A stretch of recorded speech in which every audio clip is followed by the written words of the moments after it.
उसकी माँ बाई पांड्या बेचंद शर्मा ओगरा। दोपहर को जरा आराम करके उठा था। अपने पढ़ने लिखने के कमरे में खड़ा खड़ा बड़ी बड़ी अलमारियों में सजे पुस्तकालय की ओर निहार रहा था। किसी महान लेखक की कोई कृति उनमें से निकाल कर देखने की बात सोच रहा था, मगर पुस्तकालय के एक सिरे से लेकर दूसरे तक मुझे महान ही महान नजर आए। कहीं गेटे, कहीं रूसो, कहीं मेज़नी, कहीं नीत्शे, कहीं शेक्सपियर, कहीं टॉल्स्टॉय, कहीं ह्यूगो, कहीं मोपासा, कहीं Dickens, Spencer, Macaulay, Milton, Moliere. ओफ, इधर से उधर तक एक से एक महान ही तो थे। आखिर मैं किसके साथ चंद मिनट मन बहलाव करूं, यह निश्चय ही न हो सका। महानों के नाम ही पढ़ते पढ़ते परेशान सा हो गया। इतने में मोटर की पोंपो सुनाई पड़ी। खिड़की से झांका तो सुरमई रंग की कोई फीएट गाड़ी दिखाई पड़ी। मैं सोचने लगा शायद कोई मित्र पधारे हैं, अच्छा ही है। महानों से जान बची। जब नौकर ने सलाम कर आने वाले का कार्ड दिया तब मैं कुछ घबराया। उस पर शहर के पुलिस सुपरिंटेंडेंट का नाम छपा था। ऐसे बेवक्त ये कैसे आए? पुलिस पति भीतर आए। मैंने हाथ मिलाकर चक्कर खाने वाली एक गद्दीदार कुर्सी पर उन्हें आसन दिया। वे व्यापारिक मुस्कुराहट से लैस होकर बोले, इस अचानक आगमन के लिए आप मुझे क्षमा करें। आज्ञा हो, मैंने भी नम्रता से कहा। उन्होंने पॉकेट से डायरी निकाली, डायरी से एक तस्वीर। बोले, देखिए इसे, जरा बताइए तो, आप पहचानते हैं इसको? हाँ, पहचानता तो हूँ, जरा सहमते हुए मैंने बताया। इसके बारे में मुझे आपसे कुछ पूछना है। पूछिए। इसका नाम क्या है? लाल। मैं इसी नाम से बचपन ही से इसे पुकारता आ रहा हूँ, मगर ये पुकारने का नाम है। एक नाम कोई और है, सो मुझे स्मरण नहीं। कहाँ रहता है ये? सुपरिंटेंडेंट ने मेरी ओर देखकर पूछा। मेरे बंगले के ठीक सामने एक 2 मंजिला कच्चा पक्का घर है, उसी में वो रहता है। वो है और उसकी बूढ़ी माँ। बूढ़ी का नाम क्या है? जानकी। और कोई नहीं है क्या इसके परिवार में? दोनों का पालन पोषण कौन करता है? 7-8 वर्ष हुए लाल के पिता का देहांत हो गया। अब उस परिवार में वो और उसकी माता ही बचे हैं। उसका पिता जब तक जीवित रहा बराबर मेरी जमींदारी का मुख्य मैनेजर रहा। उसका नाम रामनाथ था। वही मेरे पास कुछ 1000 रुपए जमा कर गया था, जिससे अब तक उनका खर्चा चल रहा है। लड़का कॉलेज में पढ़ रहा है। जानकी को आशा है वो 1-2 साल बाद कमाने और परिवार को संभालने लगेगा। मगर क्षमा कीजिए, क्या मैं ये पूछ सकता हूँ कि आप उसके बारे में क्यों इतनी पूछताछ कर रहे हैं? ये तो मैं आपको नहीं बता सकता, मगर इतना आप समझ लें, ये सरकारी काम है, इसलिए आज मैंने आपको इतनी तकलीफ दी है। अजी, इसमें तकलीफ की क्या बात है? हम तो 7 पुश्त से सरकार के फरमाबरदार हैं। और कुछ आ गया? एक बात और, पुलिस पति ने गंभीरता पूर्वक धीरे से कहा, मैं मित्रता से आपसे निवेदन करता हूँ, आप इस परिवार से जरा सावधान और दूर रहें। फिलहाल इससे अधिक मुझे कुछ कहना नहीं। लाल की माँ। एक दिन जानकी को बुलाकर मैंने समझाया, तुम्हारा लाल आजकल क्या पाजीपन करता है? तुम उसे केवल प्यार ही करती हो ना? हूँ। भोगोगी। क्या है बाबू? उसने कहा। लाल क्या करता है? मैं तो उसे कोई भी बुरा काम करते नहीं देखती। बिना किए ही तो सरकार किसी के पीछे पड़ती नहीं। हाँ, लाल की माँ। बड़ी धर्मात्मा, विवेकी और न्यायी सरकार है ये। जरूर तुम्हारा लाल कुछ करता होगा। माँ, माँ पुकारता हुआ उसी समय लाल भी आया, लंबा, सुडौल, सुंदर, तेजस्वी। माँ, उसने मुझे नमस्कार कर जानकी से कहा, तू यहाँ भाग आई है? चल तो, मेरे कई सहपाठी वहाँ खड़े हैं, उन्हें चटपट कुछ जलपान करा दे, फिर हम घूमने जाएंगे। अरे, जानकी के चेहरे की झुर्रियाँ चमकने लगी, कांपने लगी। उसे देखकर तू आ गया लाल। चलती हूँ भैया, पर देख तो तेरे चाचा क्या शिकायत कर रहे हैं। तू क्या पाजीपना करता है बेटा? क्या है चाचा जी? उसने सविनय सुमधुर स्वर में मुझसे पूछा। मैंने क्या अपराध किया है? मैं तुमसे नाराज हूँ लाल, मैंने गंभीर स्वर में कहा। क्यों चाचा जी? तुम बहुत बुरे होते जा रहे हो, जो सरकार के विरुद्ध षड्यंत्र करने वाले के साथ ही हो। हाँ, तुम हो। देखो लाल की माँ, इसके चेहरे का रंग उड़ गया, ये सोचकर कि यह खबर मुझे कैसे मिली। सचमुच एक बार उसका खिला हुआ रंग जरा मुरझा गया मेरी बातों से, पर तुरंत ही वो संभला। आपने गलत सुना चाचा जी, मैं किसी षड्यंत्र में नहीं। हाँ, मेरे विचार स्वतंत्र अवश्य हैं, मैं जरूरत बेजरूरत जिस तिस के आगे उबल अवश्य उठता हूँ। देश की दुरवस्था पर उबल उठता हूँ, इस पशु हृदय परतंत्रता पर। तुम्हारी ही बात सही, तुम षड्यंत्र में नहीं, विद्रोह में नहीं, पर यह बकबक क्यों? इससे फायदा? तुम्हारी इस बकबक से न तो देश की दुर्दशा दूर होगी और न उसकी पराधीनता। तुम्हारा काम पढ़ना है, पढ़ो।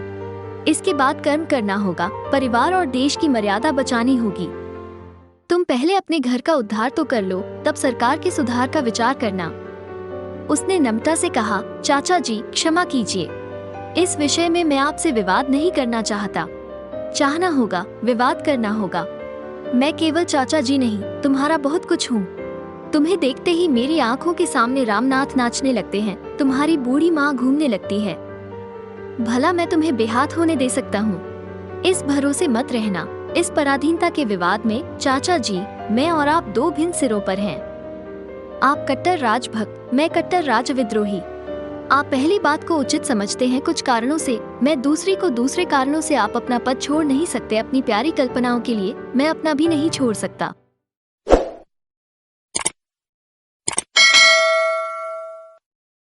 तुम्हारी कल्पनाएं क्या है? सुनूं तो जरा मैं भी जान लूं कि अब के लड़के कॉलेज की गर्दन तक पहुंचते पहुंचते कैसे कैसे हवाई किले उठाने के सपने देखने लगते हैं। जरा मैं भी तो सुनूं। बेटा, मेरी कल्पना ये है कि जो व्यक्ति समाज या राष्ट्र के नाश पर जीता हो, उसका सर्वनाश हो जाए। जानकी उठकर बाहर चली। अरे, तू तो जमकर चाचा से जूझने लगा। वहाँ 4 बच्चे बेचारे दरवाजे पर खड़े होंगे। लड़ तू, मैं जाती हूँ, उसने मुझसे कहा। समझा दो बाबू, मैं तो आप ही कुछ नहीं समझती, फिर इसे क्या समझाऊंगी? उसने फिर लाल की ओर देखा। चाचा जो कहें मान जा बेटा, ये तेरे भले ही की कहेंगे। वो बेचारी कमर झुकाए उस 60 बरस की वय में भी घूंघट संभाले चली गई। उस दिन उसने मेरी और लाल की बातों की गंभीरता नहीं समझी। मेरी कल्पना ये है कि उत्तेजित स्वर में लाल ने कहा, ऐसे दुष्ट व्यक्ति नाशक राष्ट्र के सर्वनाश में मेरा भी हाथ हो। तुम्हारे हाथ दुर्बल हैं, उनसे जिनसे तुम पंजा लेने जा रहे हो चरमर हो उठेंगे, नष्ट हो जाएंगे। चाचा जी, नष्ट हो जाना तो यहाँ का नियम है। जो संवारा गया है वो बिगड़ेगा ही। हमें दुर्बलता के डर से अपना काम नहीं रोकना चाहिए। कर्म के समय हमारी भुजाएं दुर्बल नहीं, भगवान की सहस्र भुजाओं की सखियां हैं। तो तुम क्या करना चाहते हो? जो भी मुझसे हो सकेगा करूँगा। षड्यंत्र? जरूरत पड़ी तो जरूर। विद्रोह? हाँ अवश्य। हत्या? हाँ हाँ हाँ। बेटा, तुम्हारा माथा न जाने कौन सी किताब पढ़ते पढ़ते बिगड़ रहा है। सावधान। मेरी धर्मपत्नी और लाल की माँ एक दिन बैठी हुई बातें कर रही थी कि मैं पहुँच गया। कुछ पूछने के लिए कई दिनों से मैं उसकी तलाश में था। क्यों लाल की माँ, लाल के साथ किसके लड़के आते हैं तुम्हारे घर में? मैं क्या जानूं बाबू, उसने सरलता से कहा, मगर वे सभी मेरे लाल ही की तरह मुझे प्यारे दिखते हैं। सब लापरवाह।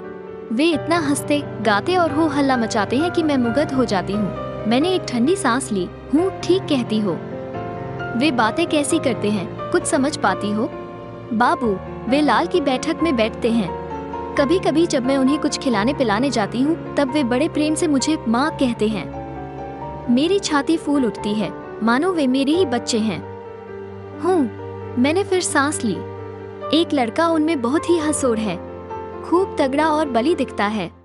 लाल कहता था वो डंडा लड़ने में, दौड़ने में, घूसेबाजी में, खाने में, छेड़खानी करने और हो हाहाकर हंसने में समूचे कॉलेज में फर्स्ट है। उसी लड़के ने एक दिन जब मैं उन्हें हलवा परोस रही थी, मेरे मुंह की ओर देखकर कहा, माँ तू तो ठीक भारत माता सी लगती है। तू बूढ़ी, वो बूढ़ी। उसका उजला हिमालय है, तेरे केश।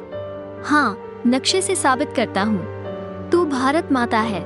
सिर तेरा हिमालय, माथे की दोनों गहरी बड़ी रेखाएं गंगा और यमुना, यह नाक विंध्याचल, थोड़ी कन्याकुमारी तथा छोटी बड़ी झुर्रियां, रेखाएं भिन्न भिन्न पहाड़ और नदियां हैं।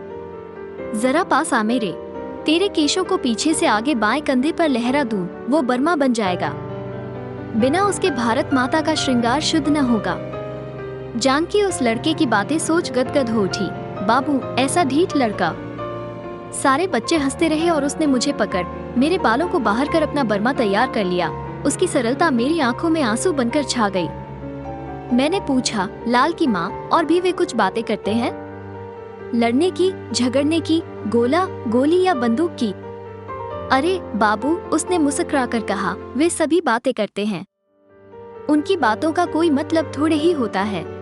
सब जवान हैं, लापरवाह हैं, जो मुंह में आता है बकते हैं। कभी कभी तो पागलों सी बातें करते हैं। महीना भर पहले एक दिन लड़के बहुत उत्तेजित थे। न जाने कहां लड़कों को सरकार पकड़ रही है। मालूम नहीं पकड़ती भी है या वे यूं ही गप हाँकते थे। मगर उस दिन वे यही बक रहे थे। पुलिस वाले केवल संदेह पर भले आदमियों के बच्चों को त्रास देते हैं, मारते हैं, सताते हैं। यह अत्याचारी पुलिस की नीचता है। ऐसी नीच शासन प्रणाली को स्वीकार करना अपने धर्म को, कर्म को, आत्मा को, परमात्मा को भुलाना है। धीरे धीरे घुलाना मिटाना है। एक ने उत्तेजित भाव से कहा, अजी ये परदेसी कौन लगते हैं हमारे, जो बरबस राजभक्ति बनाए रखने के लिए हमारी छाती पर तोप का मुंह लगाए अड़े और खड़े हैं। उफ, इस देश के लोगों के हिये की आंखें मुंद गई हैं। तभी तो इतने जुल्मों पर भी आदमी आदमी से डरता है। ये लोग शरीर की रक्षा के लिए अपनी अपनी आत्मा की चिता संवारते फिरते हैं। नाश हो इस परतंत्रवाद का। दूसरे ने कहा, लोग ज्ञान न पा सके, इसलिए इस सरकार ने हमारे पढ़ने लिखने के साधनों को अज्ञान से भर रखा है। लोग वीर और स्वाधीन न हो सके, इसलिए अपमानजनक और मनुष्यताहीन नीति मर्दक कानून गढ़े हैं। गरीबों को चूस कर सेना के नाम पर पले हुए पशुओं को शराब से, कबाब से मोटा ताजा रखती है ये सरकार। धीरे धीरे जोंक की तरह हमारे धर्म, प्राण और धन चूसती चली जा रही है ये शासन प्रणाली। ऐसे ही अनसंट ये बातूनी बका करते हैं। बाबू, जब ही चार छोकरे जुटे तभी यही चर्चा। लाल के साथियों का मिजाज भी उसी सा अलहड़ बिलहड़ मुझे मालूम पड़ता है। ये लड़के जो जो पढ़ते जा रहे हैं, त्यों त्यों बक बक में बढ़ते जा रहे हैं। ये बुरा है। लाल की माँ। मैंने गहरी सांस ली। जमींदारी के कुछ जरूरी काम से 4-5 दिनों के लिए बाहर गया था। लौटने पर बंगले में घुसने के पूर्व लाल के दरवाजे पर नजर पड़ी तो वहाँ एक भयानक सन्नाटा सा नजर आया, जैसे घर उदास हो, रोता हो। भीतर आने पर मेरी धर्मपत्नी मेरे सामने उदास मुख खड़ी हो गई। तुमने सुना? नहीं तो कौन सी बात? लाल की माँ पर भयानक विपत्ति टूट पड़ी है। मैं कुछ समझ गया, फिर भी विस्तृत विवरण जानने को उत्सुक हो उठा। क्या हुआ, जरा साफ साफ बताओ। वही हुआ जिसका तुम्हें भय था। कल पुलिस की एक पलटन ने लाल का घर घेर लिया था। 12 घंटे तक तलाशी हुई। लाल, उसके 12-15 साथी सभी पकड़ लिए गए हैं। सबके घरों से भयानक भयानक चीजें निकली हैं। लाल के यहाँ, उसके यहाँ भी 2 पिस्तौल, बहुत से कारतूस और पत्र पाए गए हैं। सुना है उन पर हत्या, षड्यंत्र, सरकारी राज्य उलटने की चेष्टा आदि अपराध लगाए गए हैं। मैंने ठंडी सांस ली। मैं तो महीनों से चिल्ला रहा था कि वो लौंडो धोखा देगा। अब ये बूढ़ी बेचारी मरी। वो कहाँ है? तलाशी के बाद तुम्हारे पास आई थी। जानकी मेरे पास कहाँ आई? बुलवाने पर भी कल नकार गई। नौकर से कहलाया, पराठे बना रही हूँ, हलवा तरकारी अभी बनाना है, नहीं तो वे बिल्हड़ बच्चे हवालात में मुरझा न जाएंगे। जेल वाले और उत्साही बच्चों की दुश्मन ये सरकार उन्हें भूखों मार डालेगी। मगर मेरे जीते जी यह नहीं होने का। वो पागल है, भोगेगी। मैं दुख से टूटकर चारपाई पर गिर पड़ा। मुझे लाल के कर्मों पर घोर खेद हुआ। इसके बाद प्रायः 1 वर्ष तक वो मुकदमा चला। कोई भी अदालत के कागज उलटकर देख सकता है। CID ने और उनके प्रमुख सरकारी वकील ने उन लड़कों पर बड़े बड़े दोषारोपण किए। उन्होंने चारों ओर गुप्त समितियां कायम की थीं, खर्चे और प्रचार के लिए डाके डाले थे, सरकारी अधिकारियों के यहाँ रात छापा मारकर शस्त्र एकत्र किए थे। उन्होंने न जाने किस पुलिस के दारोगा को मारा था और न जाने किस पुलिस सुपरिंटेंडेंट को। ये सभी बातें सरकार की ओर से प्रमाणित की गई।